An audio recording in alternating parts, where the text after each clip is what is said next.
It's all my fault. Hello, everybody, and welcome back to the Nightfall After Hours podcast. I'm your host, Zonite, and here today, once again, with me is Cerulean and Kiba. Hello, back again.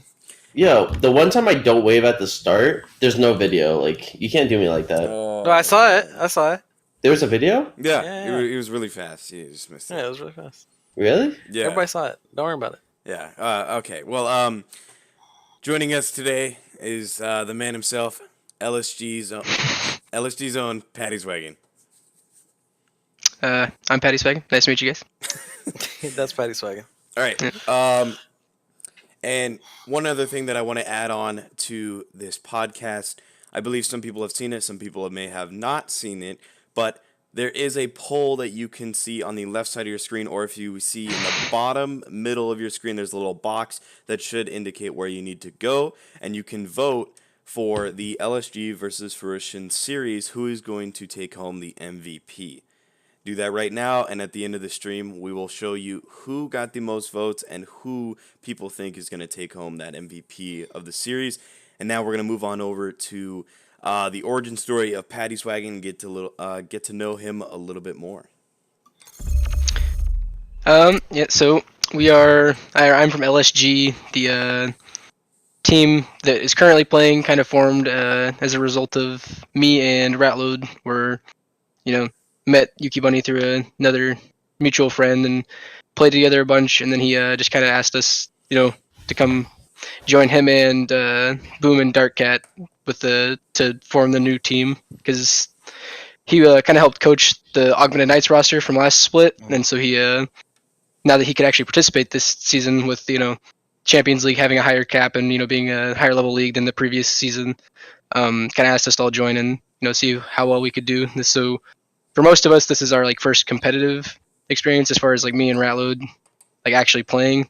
I've personally enjoyed it a lot because I'm a super competitive person, so it's nice for me. Our team, while we are super, we are competitive and we do want to win the league, obviously, but we also joined the league with this specific roster, just to have fun.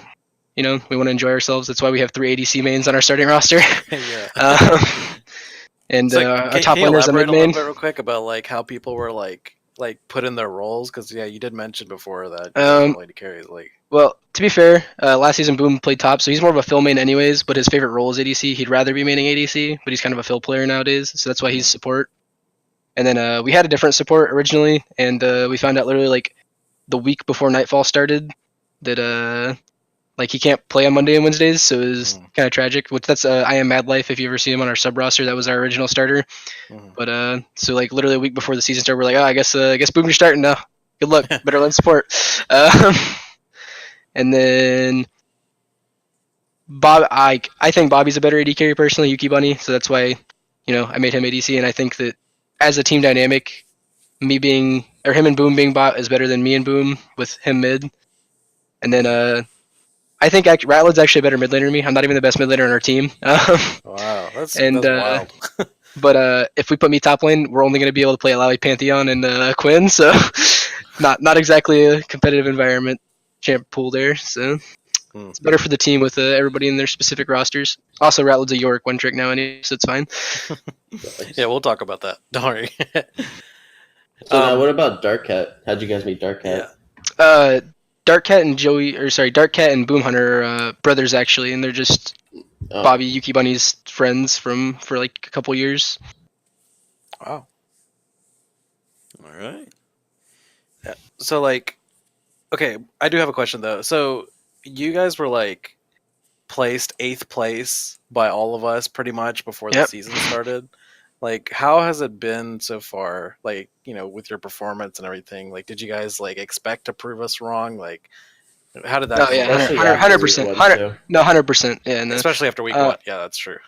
No, I mean, I think we always knew that we were we have a really high ceiling in my opinion, one of the highest in the league. It's just we had a long way to go.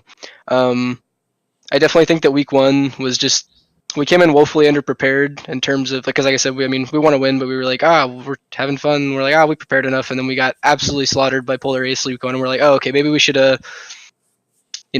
actually try a little harder. And then, granted, I do think that the Polar Ace that played Week 1 was better than the Polar Ace we're seeing.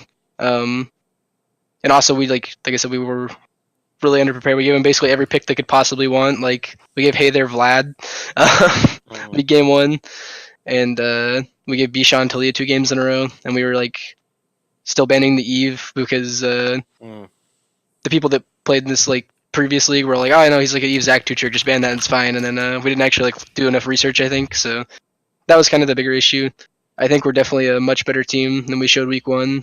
And then I think Polar Ace is kind of slumping at the moment, but hopefully they'll turn it around now that they kind of got a little bit of confidence back after the win this week. Hopefully.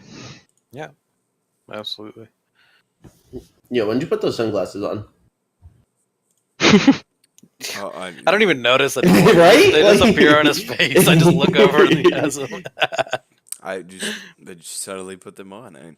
I wanted to focus and listen on what Pattyswagon was saying, so I needed the glasses to give me power. All right. That makes sense. Pattyswagon, is that all that you have for us? Do you have anything more that you'd like to inform us on? No, I think that's about it. What about Tacit? Our yeah, tell us coach? about Tacit, yeah. Anything in particular you want to know?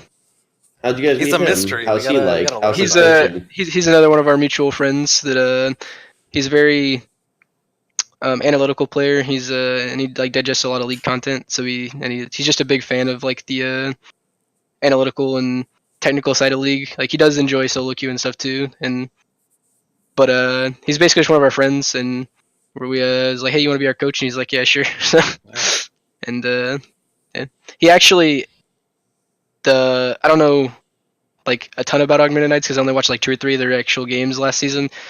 But I do know that they were like super bad at the beginning, and they kind of turned it around towards the end to make playoffs. Yeah. He was actually a large part of that too. He came on as their coach like the last 3 or 4 weeks.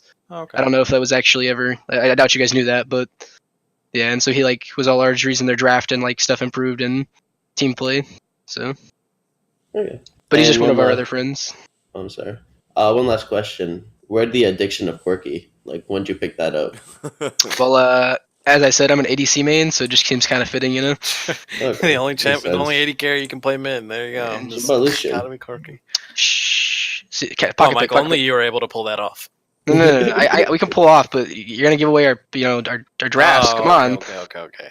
No, you gotta stop. Coach Matt's definitely in there. Like I can see him already. He's in the He's chat. taking notes. He's already put that. Matt's It's already in the not taking spreadsheet. notes, Come though. on.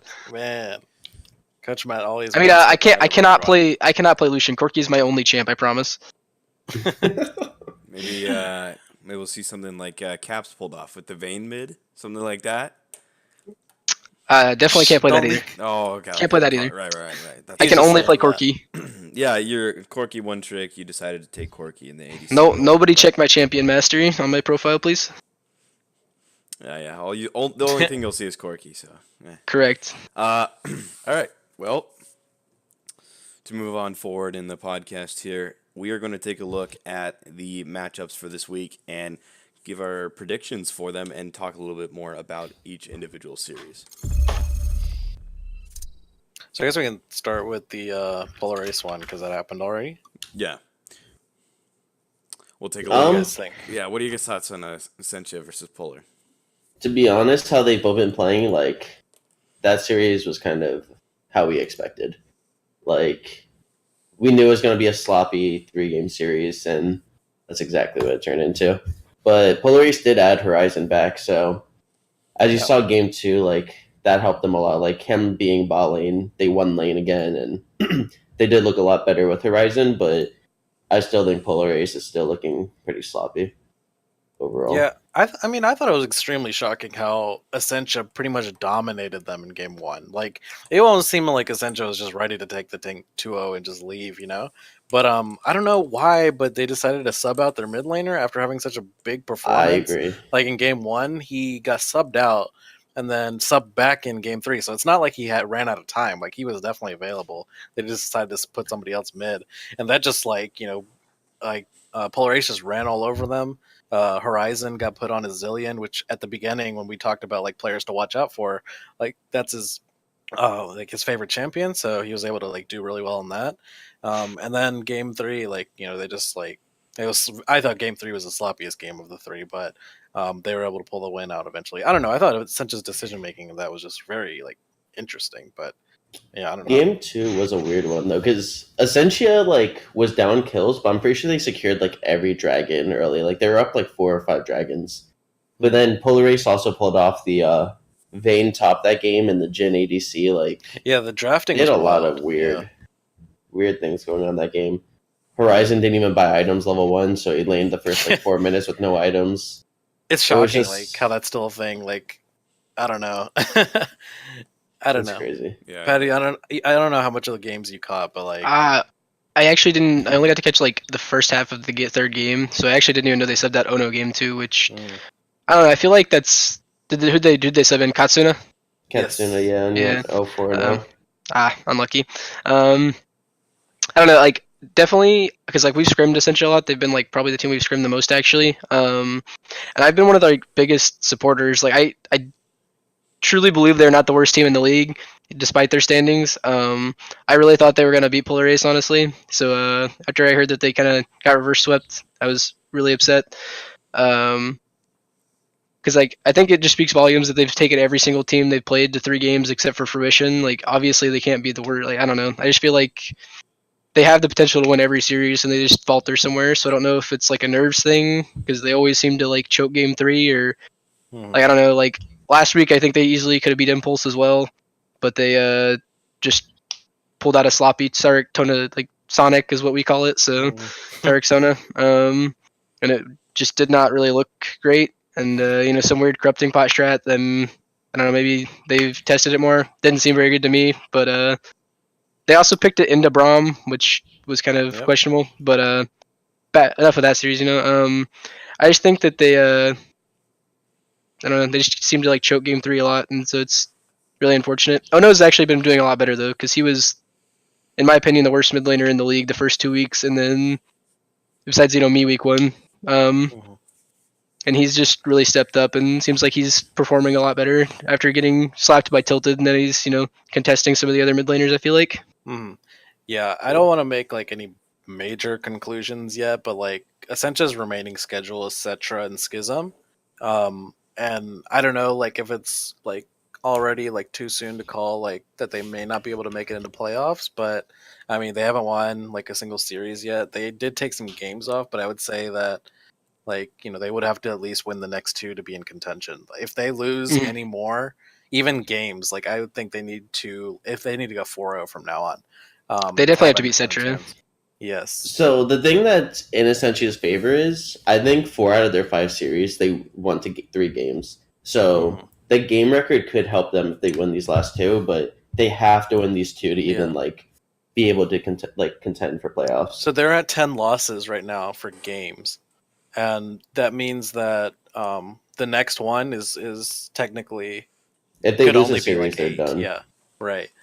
They have to win both have those to 2-0. win. They have to win in order to move on. And I mean, I think if it's a pressure thing, like you said, like if it's like maybe they have nerves or something, like now it's even more than ever. Like they have to win 4 games, to even move on. And like Cetra and Schism aren't just teams you can brush off, right? Those are middle of the pack teams. Like they have highlight players. Like, I mean, your best bets were like to beat like Polarace and like Impulse maybe, but I mean, I don't know. I'm a little bit concerned, but I mean, maybe they can turn it around. If they do turn it around, that's wild. But yeah, I think at this point it might be pretty donezo for them, because like I think they're even or like slightly worse than Cetra and Schism. So like for them to 2-0 both of them is a pretty hard task for them at this point. Plus, like losing all these games already, their egos are probably super low, and like it's just a rough spot to be in right now for Essentia. But the good news is Polarace finally won, so they're back in playoff contention now. No, I think that's huge. Like we didn't even talk about that, but I think like a win for Polarace is huge, whether it be a 2-1 or 2-0. I think they really needed that, and I think looking at their remaining schedule, they have Schism and or is it Cetra and Impulse and Cetra. Yeah. I mean that's reasonable. Like I would say like those are wins that they could definitely take off, especially like if they keep it going. Like, Polar Race could definitely just be on the upswing. Some of us predicted them to be first at Zon Night, and then some of us predicted them to be like second or third. So they'd be going in line with our predictions. So I'm looking forward to that. And plus, Polaris is a really good playoff team until they make it to finals. Like, Yeah. Thank you, Cerulean, for that. The Hey, reminder every it's the week. truth. Hey, it is the truth. It is the truth. Yeah. I did have them in the first place, and kind of a bummer to see how they're playing right now. But I still think that they can contest for playoffs and a potential spot up in the finals. But they do have to prove themselves in the upcoming weeks. We just talked about that game, but now, what are your thoughts on? Let's talk about Cetra Gaming versus Recon 5. Who do you think is going to grab that series? Well, Recon 5 just coming fresh off of a win from ABL Championship. They got first place in there. I think they're hot at the moment. I think like they're pretty fired up to blaze through the rest of the teams that they have to play. Cetra, like we talked about before, a little, like probably middle of the pack, a little bit less than that. But I think they'll be able to 2-0 them pretty easily. I do think Moody's not going to be there for this series. They'll be using a substitute jungler. I don't know how much that is going to affect them because people do argue that Recon's success is based off of Moody joining the team. I think, but as a whole, everybody on Recon has stepped up because of that. Paradox, we were talking about before, has been slacking, but he's been doing really well lately, and I think that's going to be huge for them. So yeah, I think they'll still be okay. I think they'll 2-0, etc. yeah, I think this game comes down to how Sandillion and Tonzo play, because Cetra's big thing is their solo laners. Their solo laners are the two players that always are consistently doing decent, especially Kessler. So if Cetra can play decently around mid side, and their new jungler, the K-Man, he has been doing way better than what they had in the past. So I think it's possible for Recon to get upset, especially with Tonzo not being, or not Tonzo, Moody not being there, yeah. Since, as you said, all their success came once Moody joined. Especially last season at Nightfall, they weren't as scary of a team. But now that they have Moody, they're so much scarier and better. So without Moody, Cetra might be able to take a game off of Recon. I don't know how good their sub jungler is, so it could potentially result in the game being taken. But I'm personally gonna predict a 2-0 for Recon. Like you said, Cetra's biggest strength is solo laners. I wasn't too impressed with their top laner, but I think our top laner is really good. So that could have just been top diff that game. But Kessler's definitely their best player, and I feel like Sandillion is one of the best mids in the league, and he's always super consistent. So while he's not necessarily popping off every game, getting solo kills, with the exception of I think that one game versus IG where he solo killed the Victor 4 times as Zoe. Other than that though, I've never seen him lose lane. He might go 0-0-0, but it'll always be even. So I feel like if they can hold this neutralize mid lane, and keep Kessler even and not ahead, then Cetra just falls apart because they depend on him way too much. He has to 1v9 their games, and if he's not ahead, then I feel like they're just kind of doomed. Yeah, that's an interesting take. I never thought about it like that. I feel like Cetra is all as a whole just kind of yeah, I would say they play off of Kessler a little bit. I'd say even Toads. I would say Toads has performed really well early on, but now he hasn't really been able to show off any kind of carry potential. I think you're right. I think that they do rely on Kessler a lot. That's going to show. I think Sandillion is the one mid laner who's able to keep him under control. If anybody, I think he's a very balanced player, and he's probably the best person to match up against him. Well, I mean, that was my playstyle going into the series against him, is because I know he was a high impact player that's going to try to get ahead and snowball for his team. So I just tried to neutralize the lane. I went the Vel'Koz game. I know I went down 20 CS, but I was just willing to give up CS to hold him there in mid lane to prevent him from roaming. And then I just kind of feel like I outperformed him in team fights. Maybe that's just because his team was worse. I don't know, but so if he's on the same playing field, I feel like it's harder for him to just try to outperform without a gold lead. So. Yeah, and I have to agree with Cerulean on the fact that Recon 5 just coming out of the ABL finals and with a dominating series, they're going to be on fire. They're going to be prepared, and now that they've been able to grab first place for themselves in the ABL series, now they want to grab themselves first place in Nightfall, and they can really put all of their attention and focus into this league. I think that's definitely something that Recon 5 will be able to use that to their advantage and be able to push themselves forward. And so I think it's going to be a 2-0 for Recon 5. But I think Cetra's going to put up a decent fight in those games. I agree. All right. With that being said, next game, Impulse Ghosting versus Schism Esports. And I'll start this one off.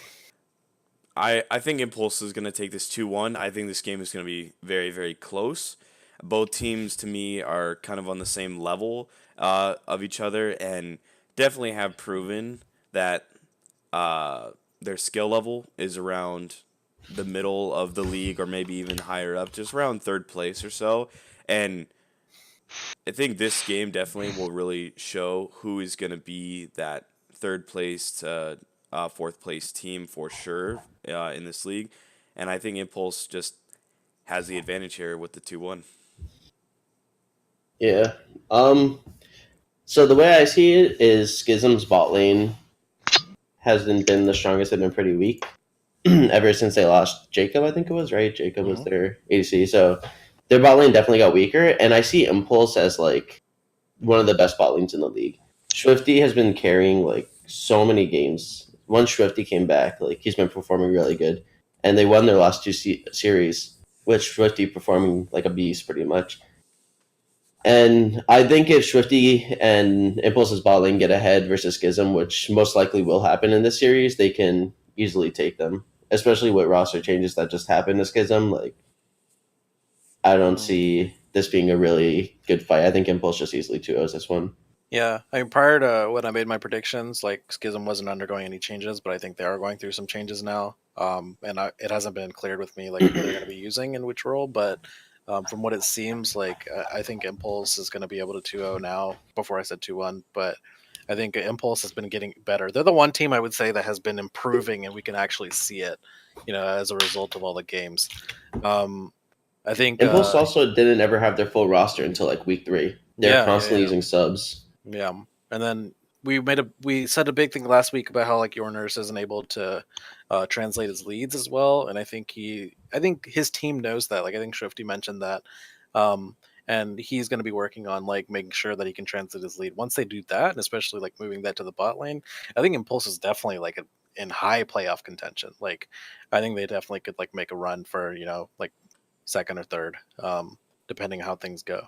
But I'm really looking forward to seeing like if they can perform better. If they get a clean 2-0, like not any kind of like faltering or anything like that, that's going to be a huge statement. I think teams should be afraid of them if that's the case. I agree. All right. Hard to say for me on this one because I know you said they're using a sub this week, right? For Schism, like isn't Dax Schism playing mid or is. something? I don't know. Yeah. That's why I feel like it's gonna be kind of rough for them because I feel like your nurse is pretty good. From the little bit I've played against him, I think I've only played against him like one time, but he seems like a pretty solid laner from watching him, especially in lane. Like he definitely has had issues translating his leads sometime. And I don't know. I feel like Dax is just the best player on Schism, so I feel like sending him to mid lane is kind of questionable. I don't know how well he can play mid lane, so maybe he's a beast at mid lane too, and maybe he just slaps him. I don't know, but it seems like it's gonna be kind of rough for Schism, so I feel like Impulse can actually 2-0 this. And I wasn't really impressed with their sub player like the one time I saw him play, so we'll see. All right. Now, with the last matchup to look at, this matchup has been hyped up. There we go. And This is the one. especially if you've seen the YouTube video that Cerulean created. Hey, don't do that, Zon Knight. You made that. I was there giving ideas. Okay, Everybody's on Knight made an incredible video. No, let's be fully honest here.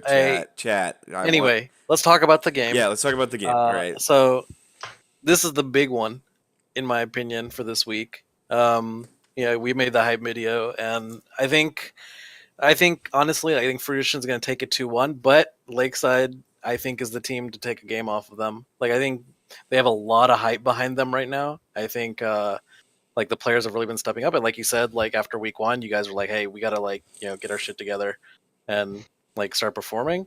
I think you guys also, like, like I said about Impulse, like you guys have been showing your improvement. Like I think Yuki Bunny and Boom Hunter especially really step up last week, and I think that's especially the lane that needed to step up because Loki and Phoenix are like in my opinion the scariest players on that team this season. I know like the jungle matchup is going to be interesting. Dorjan has really been improving, and like I don't know how Dark Cat's going to match up against him. But yeah, all the matchups like I'm really excited to see. But yeah, I think you guys will take a match off of them. I agree. I think Lakeside solo lanes are way better than Fruition's. It just matters if Yuki and Boom Hunter can keep up with Loki and Phoenix main this week. But I think if they can just like go even, play how they played last week, like they're the top performers last week. If they can keep that going and the solo laners win like they should, it should be an easy clap. That's a bold statement.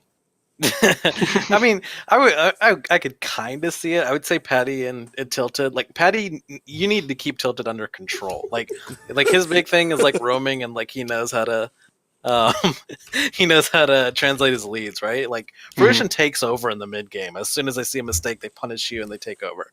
Every single game that they've played, every single win that they've had, that's always the story.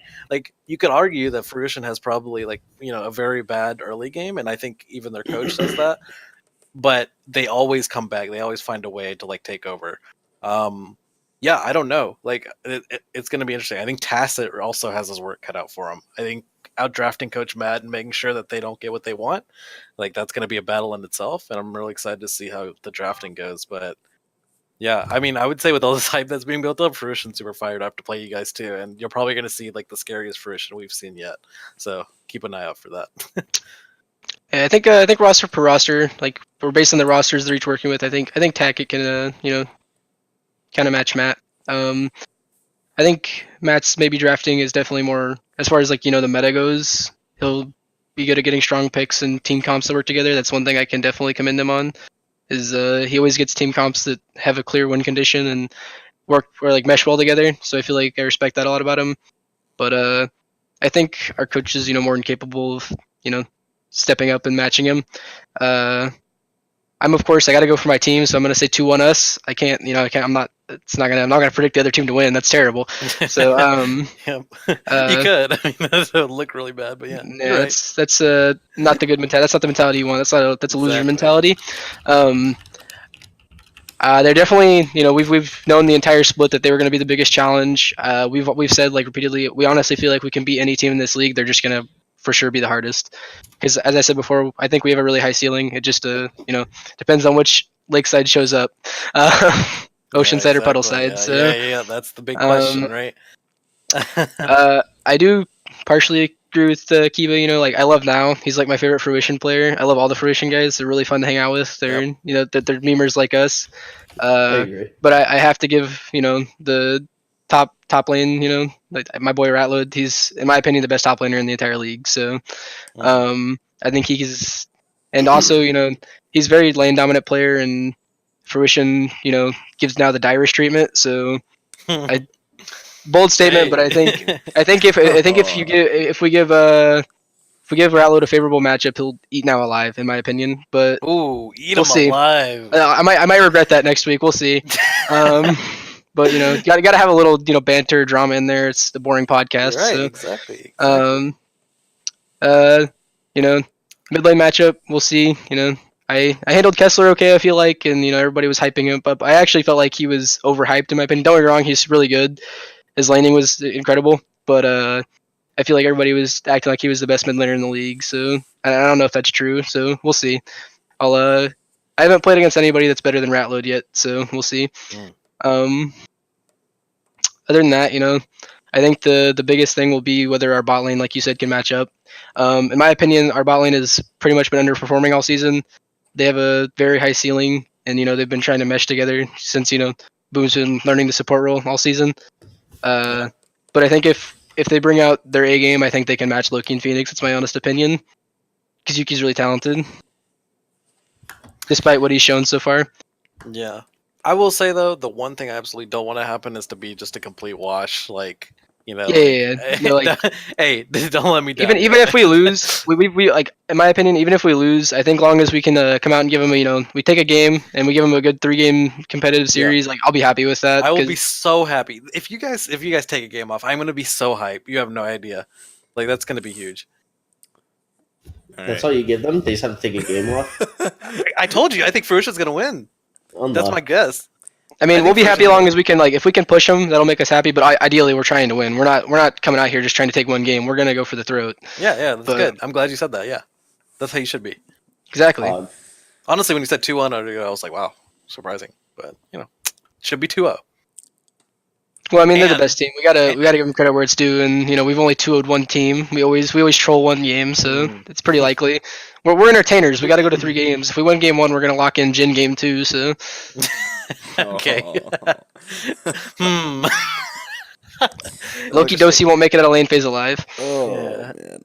Okay. I think I'm the last person to say something about this match, but after I don't know what to say after Pattyswagon there. Damn, he went straight for the throat. All right. My opinion on the Lakeside game versus Fruition. I think it is going to be a very, very close matchup, but I'm gonna have to give it to Fruition here, 2-1. I think all 3 games are going to be very close. I think the games are going to end in such a way that maybe even one game will end in a base race, that kind of thing. I'm hoping for that kind of thing because I feel like Fruition has their work cut out for them because LSG has definitely shown themselves to be one of the strongest teams in this league and also a team that's on fire right now. Both teams are on fire, but with how Lakeside is pushing on forward, I feel like they can take a game away from Fruition and make all the games very tough for Fruition, but still, I'm going to have to go with Fruition taking this one home. Zonai, on your admin picks, you said it was a 2-0. What changed? Thinking face? Something must have changed. Was it Pattyswagon convincing you that they're going to take a game off? Explain. It might be. Pattyswagon seems pretty confident. The rest of his players I've seen and had a little bit of a time to chat with. And, from the moment I made those predictions, I kind of just realized, maybe LSG is going to be in Oceanside in at least one of those games and be able to pull off a victory. So I'm going to change it to a 2-1. I also said 2-1. Because of what Tilted just said, I say 2-0 Lakeside. Well, there you go. Oh man! All right. I like how. Okay, no, hold on. Hold on. I feel like every single podcast, Kiba and Tilda just have this argument in chat during the entire podcast, and it just affects everything. Like, I swear, this is like some kind of like plan they have beforehand. Like this. Okay, wait. Anyway, going back to my original point, Michael, you usually make bets for people. Is there a bet for this one? Who's on Lakeside's roster again? Oh wow, good question. Ratload, Dark Cat. Right, I'll give it to Tilted. Tilted. Okay. If you win one game, I'll give you a mystery skin. Hey, what about for me? Do I get anything or? If you solo kill Tilted, I'll get you a 3250 skin. Ooh, 32. No, I'll give you a bet too. If you guys take a game off of Fruition, I'll buy everyone on your team a mystery skin. Every single one. Nice. The starting 5, guys. Okay, hold on. I have a budget. Hey, Tilted. Guys, like now that this is out, wallets, I'll give you a mystery skin if you let me solo kill you. I'll let you know. Hold on. Whoa. Whoa. Okay, No. Out of all these bets I've done all season, though, I haven't had to give a single skin yet. That's the thing, though. That's why it's wild. Like, I feel like you make all these bets and no one ever. It's and almost no like one a curse, performed, right? Now Tilted's for sure so we have. gonna get a win. So we have. Wait, did you make one for Patty? Yeah, I have to solo kill Tilted. Okay, so there's 3 bets on the table. Okay, I'll write them down to make sure that everybody sees them before your match, but keep that in mind. Okay. Yep. All right. Well, with that being said, and always ending with a bet from Kiba, we're gonna move ourselves over to the segment we like to call "Who Has the Edge." Pog. Oh yeah, and we didn't have a picture of Pattyswagon, so of course we represented him by using a picture that everybody knows and loves. So I laugh every time in it. But the first game we start off with is Cetra Gaming versus Recon 5. We're going to start up in the top lane. You have Tonzo against Toads here. And all 4 of our faces are over on the side of Tonzo. And we got a couple split up. You have 50% for Australian, 100% for me, and then in between Kiba and Patty's Wagon. But, guys, you want to talk about on why we chose Tonzo? I mean, I think he's just been outperforming. Like, every top laner so far. I think he had a little bit of trouble against Dax, but I think you can argue that Dax is a really good top laner as well, and probably even better than Tonzo. Toads, I think, is a good player, but I mean, hey, like, he hasn't been performing that well. He performed really well, like, initially, but I think Tonzo just has the edge in this one. Like, but Toads could do something, but I don't think so. Toads could do something. Like, week 1 and week 2, Toads performed really well, and Cetra needs these wins to make it to playoffs, so I think Toads is going to be performing at a higher level now, and that's why I didn't go, 100% towards Tonzo, because I think Tonzo is either the best laner or, slightly behind Dax, but from last week, Tonzo got solo killed a few times by Dax. It didn't look like himself, and then with Cetra needing these wins, I think they'll be performing a little bit better. So that's why I wasn't 100% towards Tonzo, but I still think Tonzo has the edge by a good amount. Mm-hmm. Well, I'm putting it pretty drastically in Tonzo's favor because I just based this off, how my top laner does against these players. I mean, we've only really seen Tonzo versus Ratload in the Nightfall customs, so it's kind of hard to judge. Whereas Toad's got clapped by an Aftershock Yorick. So granted, it was a Yorick favorite matchup, but I feel like he got outperformed both games by my top laner, whereas Tonzo at least did even in lane. So I'm gonna have to go in Tonzo. All right, and I'll finalize with the top lane. Tonzo, I did put him at 100%, and that's just, he's had his ups and downs, but I do feel like Tonzo is that dominant force in the top lane, and we all have our ups and downs, especially if you put yourself, like Tonzo does, up against someone like Dax. It gets really difficult in the laning phase, but over the course of the game, you can kind of see that the difference between Tonzo and Dax, and their playstyles and how they play with their team. And I feel like with R5 and how Tonzo's been doing, definitely have to give him favor against Toads here. Moving on down the list further, we have K-Man versus Titan. Titan is going to be subbing in for Moody here. And a couple of us have our faces over on the side of K-Man, and then I'm the only one who has my face over there on Titan. I'm going to start this one out by saying, with this matchup, there's not really much to say because of the change for the jungle for Recon 5. I just gave it in the favor of Titan because K-Man really hasn't proven to me very much on what he can do in the jungle. So I'd say it's still about 50-50, but a little bit more in the favor of Titan. Yeah, I mean, I would say real quick here, I just don't know much about Titan, so I mean, I'm gonna give the edge to K-Man. Like, this is just something about if they're using him as a substitute. I think K-Man has been performing really well ever since he started showing up for Cetra, so I'm gonna give him the edge here. Yeah, I don't know. My perception of junglers is based on how much they gank my lane, so I don't know how. I've never seen Titan before. I think K-Man came mid 3 times, so he's obviously I think K-Man ganks a lot. That's true. He's obviously a better jungler. Yeah. He griefed me more than the other junglers do, so That's fair. Oof. All right, Kiba? The same. Same. All right, moving down to the mid lane, Kessler and Sendillion. There are 3 faces over on the side of Kessler and 1 face for Sendillion here. Let's start with Pattyswagon because you're over there all alone. Your thoughts on why Sendillion has the favored matchup? I don't know. Everybody's always sleeping on Sendillion, in my opinion. I think he's. I mean, don't get me wrong. I think a lot of people give him credit, but I think they still sleep on him. He's still kind of underrated. He's super consistent. I'd never see him lose a lane, and I don't know. I feel like Kessler is the biggest part of his team. So if you just neutralize Kessler, you just beat Cetra. And I think if anybody in the league can do it, it's Sendillion. Mm-hmm.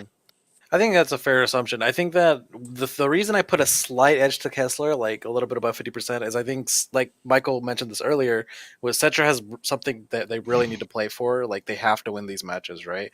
And I think Kessler, being the one that that they rely on, is gonna have to put all that weight on his shoulders. But that could be a good thing. Like that could improve his play.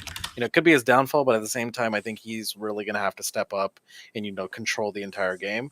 So Kessler, in my opinion, for this series is going to really step up. But I do agree with what you're saying. I can learn to understand you much better if I. One of the best mid laners, but I think for this series, I think Kessler's got something to prove. So Yeah, the reason I'm over on Kessler's side too is because the point of this segment is who has the edge over the other person, not really a team thing. And Sindelian's recent performances in Nightfall haven't been the same as like other leagues. And I don't think Sindelian's been playing like himself when it comes to Nightfall. As when it goes to Kessler, he's always the best performer on his team, and we see a lot of good things from Kessler. So I favor Kessler just for the mid lane matchup. All right, yeah, and I have to agree with Kiba there. Favored for Kessler in the mid lane matchup. Now, moving on more down further and further in this game, Indigo versus Paradox. You have Pattyswagon 50-50 about that, and the rest of us on the side towards Paradox. And we'll have Kiba start this one out. Thoughts? I'm gonna just do both the bot lane together to speed it up a little bit. Yeah. Mango is a new support for I'm just calling him Clutch for Cetra. He hasn't played any games with them yet, I don't think, or maybe he played last week. Mhm. And the same thing goes with Indigo. He's playing with the new support now, so things change. And they weren't really a strong bot lane to start it off. Like looking at their previous matches, they're always underperforming from what I see. And then when they're performing good, they still lose because they couldn't transition their lead to help the team. As where Paradox and Scrim these recent weeks have been performing a lot better. As the first 3 weeks we thought they were underperforming, but now week 4, or was it week 3 and 4, they've been performing really well. So currently I think Paradox and Scrim have the edge, but I still don't know enough about Indigo and Mango, how they play together, but that's why I'm not 100% over on Recon. Yeah, I'm willing to say that like Scrim, well, with Paradox's recent success, like really improving, really stepping up, like I think that inherently is going to affect Scrim. Like I think Scrim is going to be able to perform better with Paradox performing the way he is. So that's why I'm leading a little bit more towards Scrim here rather than on Mango. I think Mango is just very inexperienced, not on the same level as both of those players. So yeah, I think Scrim definitely deserves the edge. All right, Patty. I don't know. Scrim definitely seems like he's pretty competent most of the time. It seems like he's a pretty good player. And as far as I remember, Mango's like a gold 180 carry main and was like their jungler for the first 3 weeks and looked pretty uncomfortable there. I mean, he might be a little better since he mains bot lane, so at least he's in the bot lane this time. But I feel like it's just quite a mismatch there. And then I don't know, the bot lane or like the 80 carries. I don't know. I don't really ever feel like either of them do like anything exceptional. So I just kind of went 50-50 on them. All right, yeah.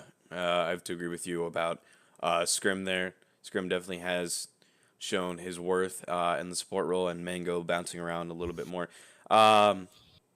With the ADCs, it did go more for Paradox. Paradox just seems to me like a more comfortable AD carry, especially when they get out of the laning phase. He's able to have R5 thrive more often in the later end of the game. Now, we are going to end this one off, Cetra Gaming versus Recon 5. You can take a look at them just for 1 second. Oops, I'm going to switch it now. Sucks for you if you missed it. Now, we are going to look over at Schism Esports versus Impulse Ghosting. First matchup we have is Purple Ninja versus Rexilus, and it looks like all 4 of us decided to go with Rexilus here. Yeah, as said before, Schism had slight roster changes, so Dax is going to be playing mid this week. And Purple Ninja isn't even a top laner, he's their sub ADC. So he's autofilled versus Rexalis, who has already shown to be one of the better top laners in the league. So I think this is pretty one-sided. All right. Yeah, I agree on that. He was pretty. Actually, I don't even think did we play against him. I don't remember. I think he was subbing that week too, and he was just kind of okay even at ADC. So I feel like at top lane it'll be quite a mismatch. Yeah, absolutely. I just think that if you don't put someone that doesn't play top lane, the person who plays top's just going to win. So Scion duty. Yep. Facts.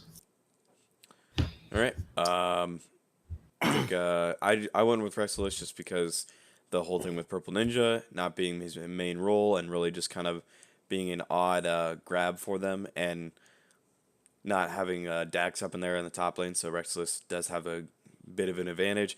Now, Jungles drops and Bluxy drops does have Pattyswagon on his side, about 25%, and then the rest of us over here on the side for Bluxy. Cerulean, thoughts? I don't think Drops has. I mean, Drops hasn't done anything to really impress me like this entire season. Like I think he's also like just been a lackluster player for Schism. Like I think Bluxy also like you could argue just hasn't done much, but I think in this matchup specifically, I think he's going to do a lot more, especially with Impulse being on the rise. Yeah, Drops just like I don't know. He just hasn't. I can't remember any like positive play he's had. I just don't know if he's like underperforming, but I just don't think he's up to par. So what I hear from Impulse is Bluxy is a really good player, but I don't think it's been showing that much in Nightfall. But I think versus a player like Drops, he might be able to show it a lot this series. But I agree with you, Cerulean, that Drops has been dropping the ball. Okay. I haven't really played against Bluxy much, so it's hard. So like I said, I think it's only like I've only played against him once, kind of like the same as your nurse. But Drops ganked me like 2 times in our series, I think. So he was kind of annoying, so I'll give him the favor. Mm-hmm. Just don't gank my lane, please. Facts. Well, it's funny. Like all these jungler picks, have a very similar story with you. Yeah. It's like just don't come here or come here. And so that's why Doorjam's rank 1. He's gonna gank my lane 300 times. Facts. Oh, man. All right. Put Bluxy about 50%.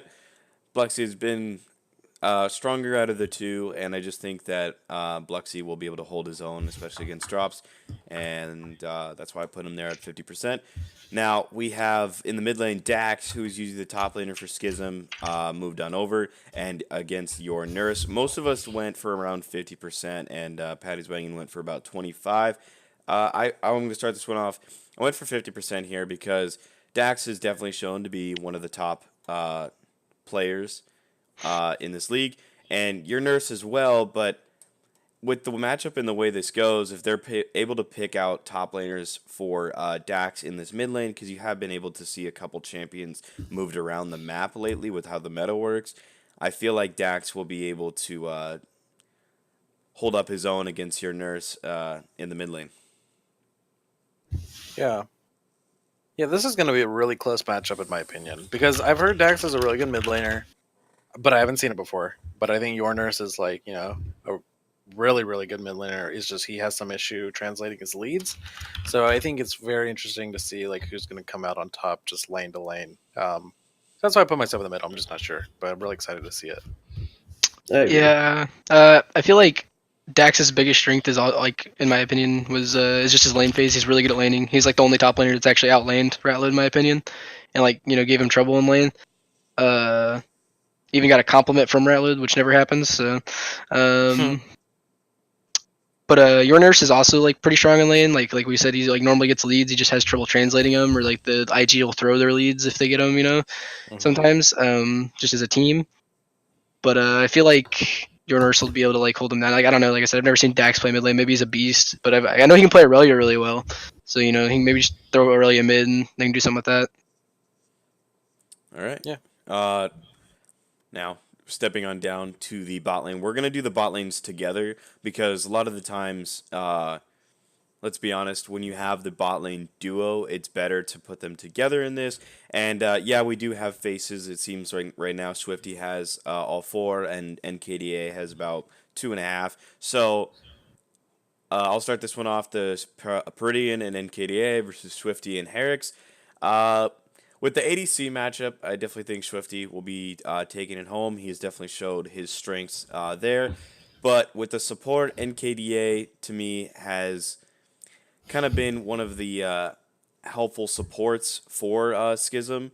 They have Dax up in the top lane, who's definitely their strongest player. But if you look throughout the later ends of the match for Schism, NKDA has definitely been there to step up for his team, and so I think he'll have a higher chance going later into the game. But in the laning phase, I feel like Herix has it, and so that's why I put my face about 50 there. Cerulean? Yeah, I think Shrifty has like proven himself to be like the highlight player of Impulse. I think he's really stepped up, and I think he's been improving. He's definitely gonna like. I haven't seen Purdian play before, so I don't know. But I think Shrifty's gonna do just fine in that lane. Paired with Hero, like I think they have really good synergy. I think they've been working on it.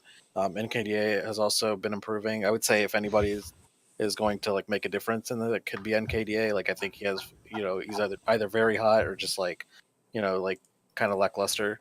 But yeah, I think Swifty and Hero have the huge edge here. Yeah, I agree. I think Swifty is one of the best ADCs in the league, but I also think NKDA is a really good support. And just because his team hasn't been performing as good lately and he's been playing with a bunch of different ADCs, he hasn't been performing to the level we really expect from him, but I still think he's a really good player.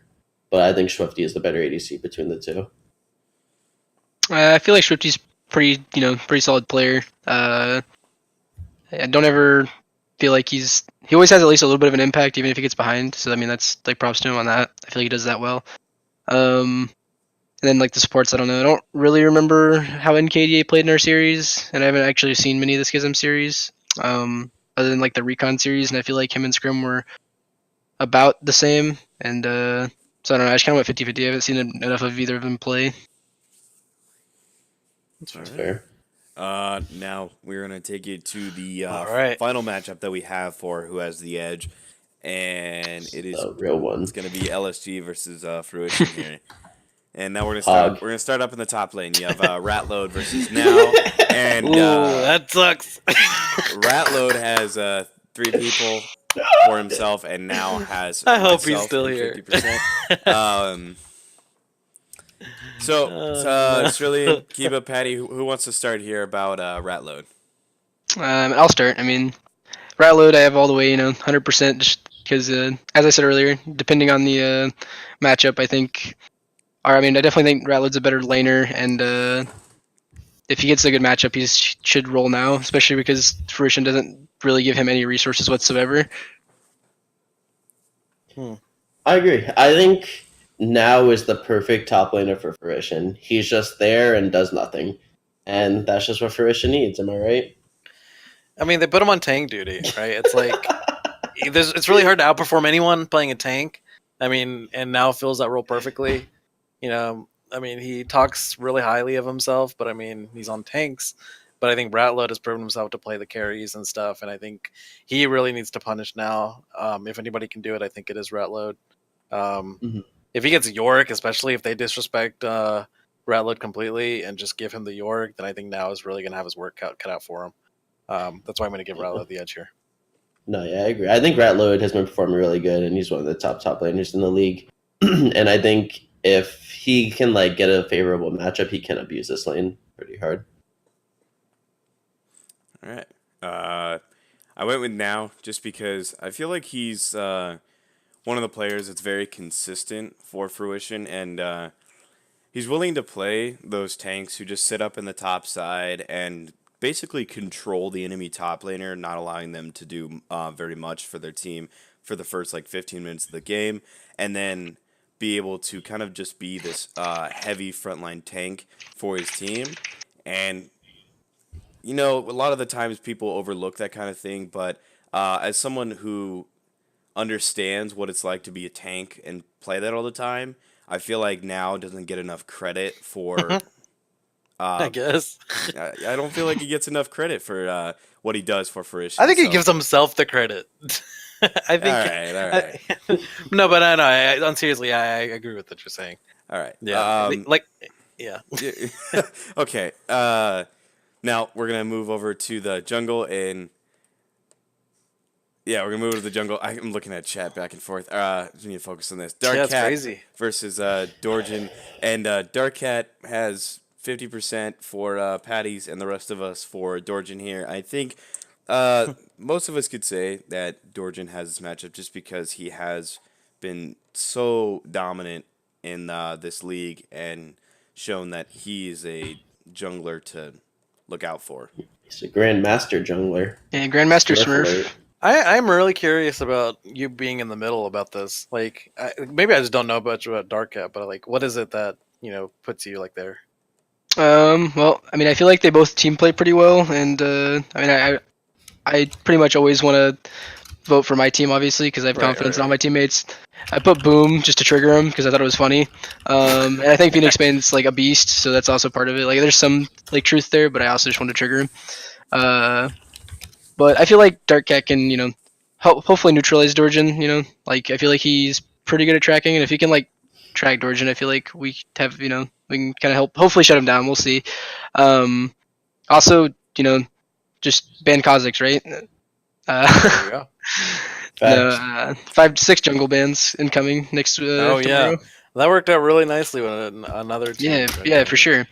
And just force him on to Nunu, and it's a free win. He rolled it down in my promos, so Oh Oh man. wow. Just Okay. like that. Now mid lane we got This is the real one. Pattyswagon and Tilted. We have 2 for Pattyswagon and 2 for Tilted. Pattyswagon put himself at 100% for Tilted. He's not very confident going up against Tilted, so Clearly.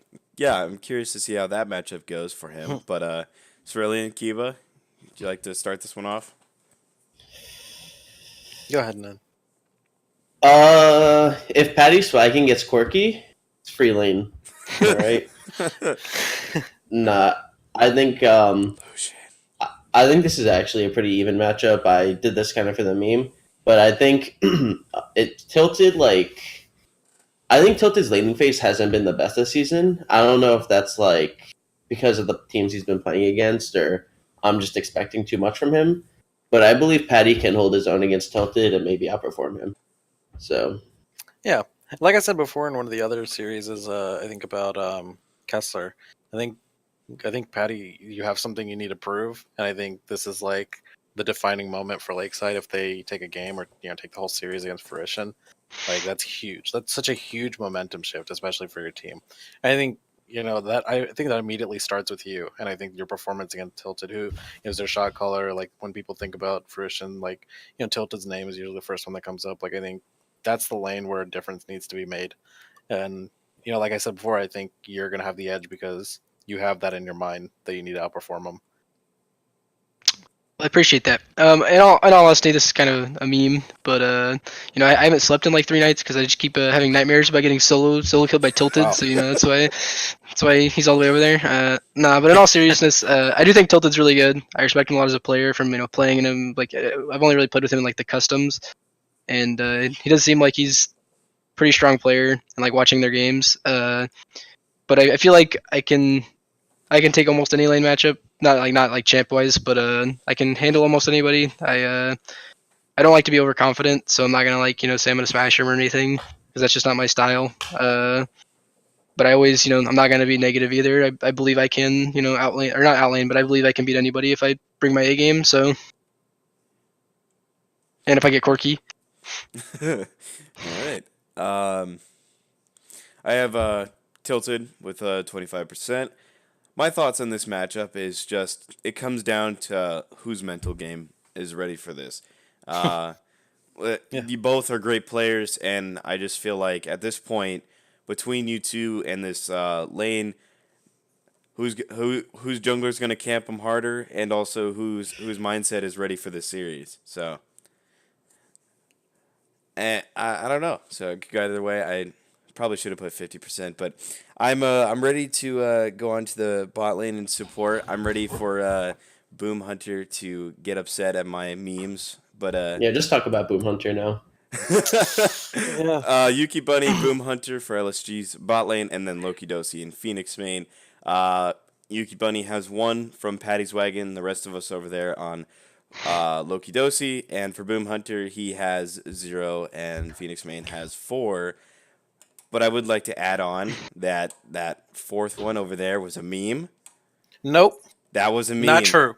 Oh, I was there. I I heard was it. there. it was a meme. I told him that, and then I said no. I would actually like it to be 50% for Phoenix Main, and he Phoenix decided Man, to. if No, you're he watching said I that, want he it all the loves you. way. He is a number one Oh fan, man. and he wants to be like you. And Hmm. that is Okay, why his that face. is true. That And is true. That is there you go. 100% true. All right. I'll fully accept Anyway, that. That my is thoughts true. on this bot lane matchup is I Okay. think that Loki and Phoenix Main, they're the bot lane to beat. I think they've proven themselves. Loki has like a crazy high KDA, 30 something. 33.5, I think. And the next one is like Dorjan with like 12. Um, I think that Yuki and Boom Hunter just need to make 34. sure they don't get behind, because if they run away with it, the game's going to become that much harder. I think Yuki and Boom Hunter, if they play the lane like even and just like don't let anything happen crazy early, you guys I think will have a really good shot. I think Phoenix Main especially is the one who always looks for plays. So Boom Hunter needs to be mindful of that. But I think, in my opinion, I think Phoenix Main is going to just find a way. You guys need to be ready to prepare for that. Mm. I think, as you said, Loki Dosi and Phoenix Main are the bot lane to be right now. They're both performing really well. And going into the weeks, we've been talking about Yuki has been underperforming all these weeks. Last week he had a good week, him and Boom Hunter, but we have to see if he can perform. A big thing I look at for ADCs is like the death number. And like when I see an ADC, I want him to have low death numbers and to put out the damage. And Yuki is in the top 5 for deaths, just 4 below like the highest death count. And I don't think that, as for an ADC, I think that's really poor. And I know a lot of the games have been unlucky. I know he plays Sona Tarek a lot, but still, I don't think Yuki's been performing, and especially versus a bot lane like Loki, I don't think they put up a match.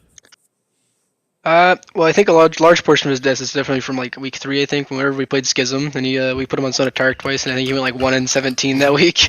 um, but I feel like Yuki's definitely more willing to die for the team, which is like not necessarily an ADC thing that you want all the time. But I mean, sometimes if he has to die for us to win the team fight, he's more than willing to do that. Like he said it multiple times. If he has to be the only one to die, he said he's happy with that. If they want to drop everything just to kill him, and we for 5-1 the fight, it's a one fight. He doesn't care.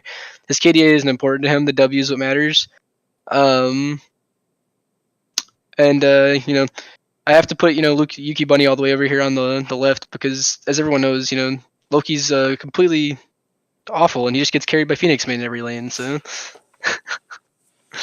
Well, All right. there it is.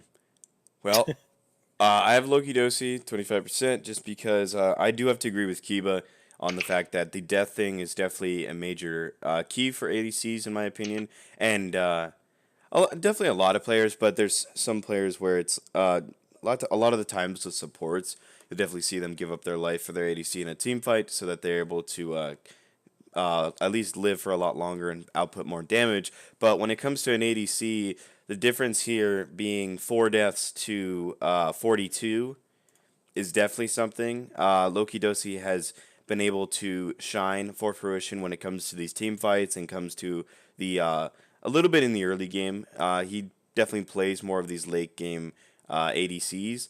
And then with Phoenix Main, he's just been completely dominant. Phoenix Main has been kind of the playmaker for fruition in the early part of the game when the Dorjin is able to gank the bot lane, or even if it's just a 2v2 situation. Loki Dosi and Phoenix Main have been able to stomp each and every lane that they've been going into, and that is definitely something that needs to be shown, and also hopefully Yuki Bunny and Boom Hunter can prove themselves to go up against that, but it's going to be very, very difficult. And Let's- yeah, it's really we can talk about the coaches too. We Okay. didn't add them on here, but yeah, I think Coach Matt, arguably probably the best coach just in terms of drafting and stuff, and the commitment to his team. But I think Tacit, like you said, has a very close relationship with you guys, and I think if anybody is like trying to win this series, it's probably Tacit because he wants to prove that he can, defeat Coach Matt. And I think he's gonna, be prepare like extra hard for this. And I think Tacit is definitely gonna like come out on top in some of these drafts. But it's gonna be hard though. I think Coach Matt, very hard person to draft against. But yeah, we'll see. yeah. I feel like Coach Matt's one of the only other coaches in the league that I don't know, honestly understands draft like well and like the flow of draft instead of just like a lot of people just come in there like, oh, we just try to find a counter match or whatever. Whereas Yeah. I feel like Matt takes into account team comp or what the team specifically needs more because like I mean, and I think Tacit does a good job of that too because there's like plenty of games where we could have picked like, oh, this is a better lane matchup, but this helps the team more, so this is better. It's only an even lane matchup for mid lane or whatever, but we need more DPS, so let's pick this, or we need more late game, so let's pick this. And I feel like both those coaches do a good job of like that, or like paying attention to that instead of just be like, oh, let's get winning lanes, and then we can't do anything as a team together, so it doesn't matter. All right. And with that, finalizing our who has the edge. I believe now we are going to, yes, we're going to move on over to the straw poll you guys voted in the chat or in the extension from Twitch. And we will not be able to sadly show you on the main screen, but if you do look at the extensions in just 1 second, I will be able to show you the results and who has taken home the MVP or the possible MVP for this series. Move on over to that. And I'm going to make that open now for everybody to see. What was that? And the results now should be open for everybody to see. If you need to, just reload your current browser or whatever it is and take a look at it. Oh, wow. And see who has taken home the What I say, votes. fruition solo lanes. So now, Wow. Now and Tilted both with 0 votes. That's shocking. I didn't expect that. Yeah, that's so actually funny. hilarious too. Let me screenshot this. oh man. Well, Loki Dosi won. So people are saying the MVP is going to be in favor for Loki Dosi in this series. Definitely something that's not surprising, but also you have to take into account Pattyswagon and Ratload right behind with the 3 votes as well, and possibly could be an MVP, but 4 votes over here for Loki Dosi. Yeah, I mean, I would say Loki was expected to win, right? I think he's clearly like the person who's been outperforming everyone. That makes sense to me. Ratload is the person who I voted for. I think he's gonna step up here, and I think he's the one that's gonna lead Lakeside to victory. He's the one to do it, and I think that if they do succeed, then he'll definitely be the MVP. And don't give him York. Yep, that's an accurate statement. Don't give him York. I don't think we've lost with York yet, so. There you go. Ooh, okay. Kiba, what are your thoughts on Loki taking that home, but also right behind them, Ratload and Patties? Yeah, I agree. I find it kind of surprising that some of these people got the votes instead of other people, but I expected Loki to win it, who is now tied with Patty. But I expected Loki or Tilted to win it, to be honest, as those are the 2 big names from Fruition. And especially with Loki's performances this season, 34.0 KDA, like, he's just putting up insane stats. All right. Yeah. Yeah, I don't know what 4 people voted for me, but I guess 4 people in the chat are trolling. So, Probably. I think Loki is Yeah, definitely. Yeah, I think Loki's definitely, one to look out for. And then, as you guys said, if we win, Ratload will be a huge part of that. All right, and we're running a little bit behind schedule, but we are going to take a couple of questions here for the Q&A session. If you have any questions, please put them in the chat right now. We are going to take only a few for this podcast and then end it off here. Questions. Questions. We're going to wait until we see a couple of questions pop up. We'll grab about 4 or 5 of them, and then how is Okay. I'm not gonna lie. I saw this as soon as you popped up on camera. You look just like Zyrene, man. I'm not gonna crazy. I'm gonna take that as a compliment because I think Hey, Zyrene's yes. a pretty attractive Oh, man. yeah. So That is crazy. You're both cute. Can you dance like him though?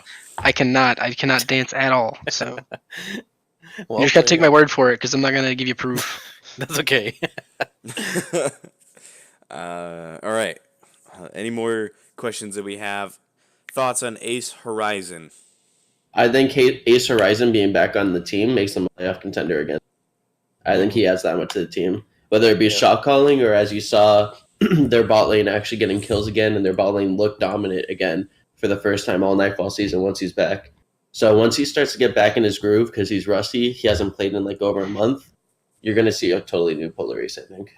Yeah, I mean, I'd like to think Polar Ace has a huge motivation boost with Horizon back. I hope he had that effect on them. Losing, a player that has been with you for 3 seasons, obviously should have an effect on you, especially on Jack. And hopefully there's been a positive effect. And not like it showed in their play, but I mean, I hope as a team they're more like, wanting to help each other out and like, just be more positive. I think that's the biggest effect that he can have on them. I think Horizon's a great guy. I've talked with him multiple times over multiple seasons, and I enjoy talking with him every time. And he's a great guy. All right. Next question we have here is Pattyswagon a secret bunny fufu? I don't think I Nope. look like Bunny Fufu. I mean, we got kind of similar hair, I guess. That's about it. We're white. Yeah. There you go. Zyrene, definitely. How long will it White. take Georgian to fall back to Diamond? 2 weeks. Let's see. Anyone else have a thing to say? Never. I mean, if he's trying to get a speed run back to Diamond, he just needs to keep picking Nunu. He'll get there real quick. But Oh, Man, that's a personal vendetta. Well, I don't know why he did that. It's funny how he plays Kha'Zix every game and then he decides to Yeah, he pick Nunu. grew- Right, he plays Grease me with Kha'Zix and Kindred. Then he And- plays and- a tank. I mean, you could And then say plays that he's Nunu been in my trying to promos. Duoki with every LSG player, and it's He's- probably some kind of sabotage that Coach Matt started. Yeah, no. He said that Dorjan's been gathering info on us. I mean, all I did was play Corky with him, so I don't know what else he possibly could have gathered from that. I can play Corky. You figured it out. All right. We're going to take about 2 more questions here. Cerulean, Kiva, do you guys see a question in the chat that you specifically want to grab? Somebody said thoughts on Nautilus mid that received buff this patch. I saw Skara playing it, and I don't think Skara has had much success on it.